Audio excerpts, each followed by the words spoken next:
Hello and welcome to FP Live. I'm Ravi Agrawal, the editor-in-chief of Foreign Policy.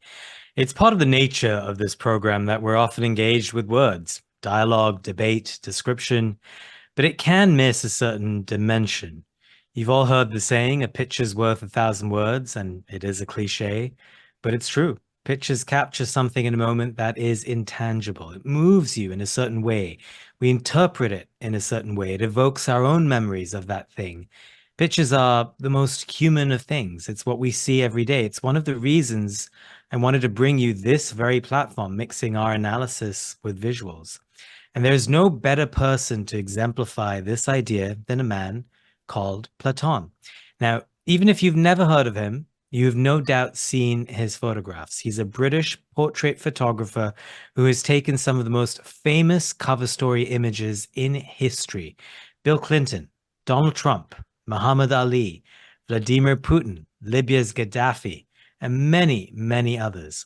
He also has a fantastic new book out. It is called The Defenders, Heroes of the Global Fight for Human Rights.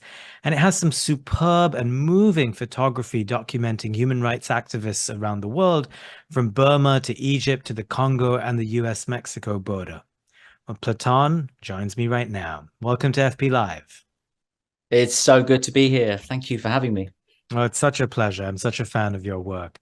Now, this sounds like an obvious place to start, but for you, what does an image capture that words cannot? It's all about time.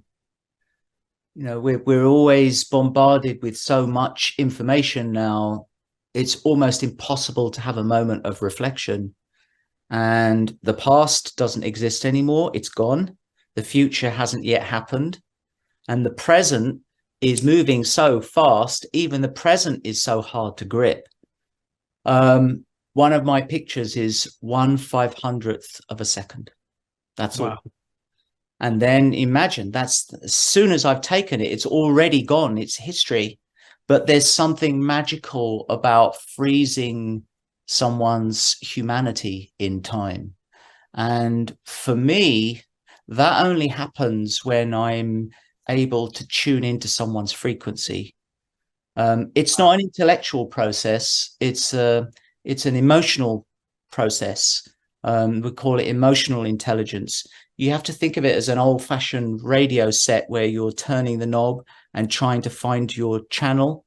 And sometimes there's a lot of static and it's a faint signal. Other times it's a clear signal and you hear everything so bright and clear, and it's all there for you. People are like that. And sometimes it's complicated to find their character. It's buried with layers and layers of masks. Some other times it's presented to me right there on a plate as a gift. And it's so easy to just pluck and capture. Either way, whether I have to work very hard for it or whether it's easy, it's one of the greatest privileges anyone can have to share human experiences with people, even if I fundamentally disagree with their stance on certain issues in life and certainly in politics. To connect with someone is very important. I wanted to bring up some of the photographs that are going to be very relevant to a foreign policy audience. And the first one I wanted to bring up was Putin, Russia's president. It was 2007, is that right? 2007, 2008, sometime around there. I was informed by the Russian Federation that this moment of history would happen in the halls of the Kremlin. So, you know, one cold day in December, I'm picked up by a former KGB BMW, driven through the streets of Moscow. You get to the gates.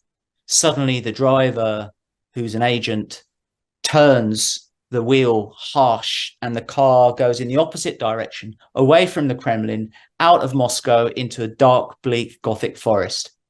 And you don't know what's about to happen. This is not what was scheduled.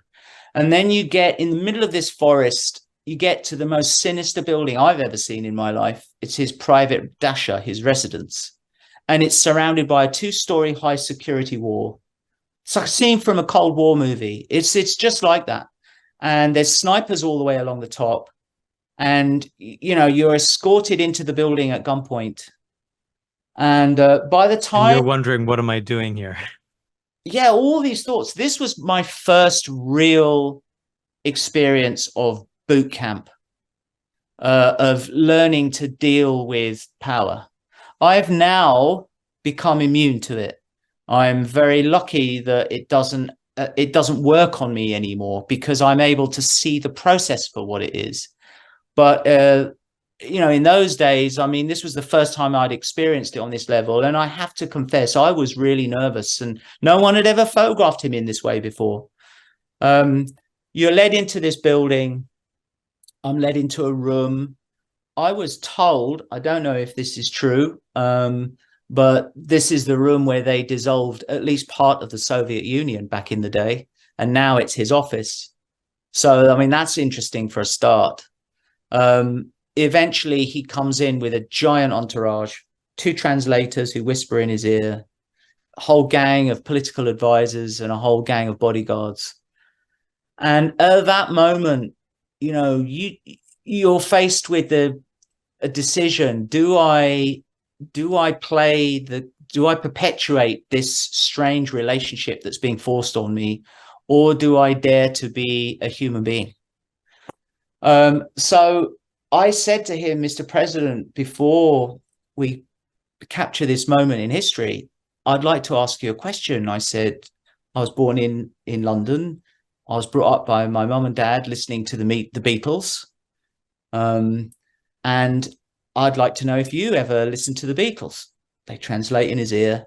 There's some confusing looks amongst the entourage. And then his mood drops. And in Russian, he orders the translators and his advisors out of the room immediately. The bodyguards stay.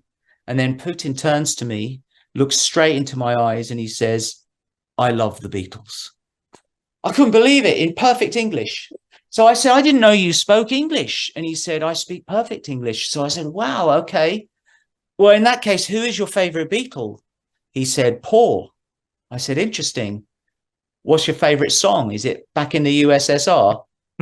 And at that moment, like, he looked at the ceiling, he gave me a really stern look, and I thought, dear, that's it, game's over. Why was I so reckless? Why was I so clumsy? I came so close. And then he says, no, my favorite song is Yesterday. Think about it. And I thought about it. He's sending me a subliminal message about the old days of power and authority of the Soviet Union through a Paul McCartney song. Oh my gosh. And that connection, strangely enough, gave him some kind of confidence that we're now equals. And his advisors were knocking on the door, I think, at that point, saying, can we come back in? And he said, no, whatever he wants, I'll give him. And it allowed me to be 1.5 inches away from his nose. I could feel his cold breath on my hand as I focused the camera. Wow. And that's how I got the truth, that this is the face of power and authority in Russia.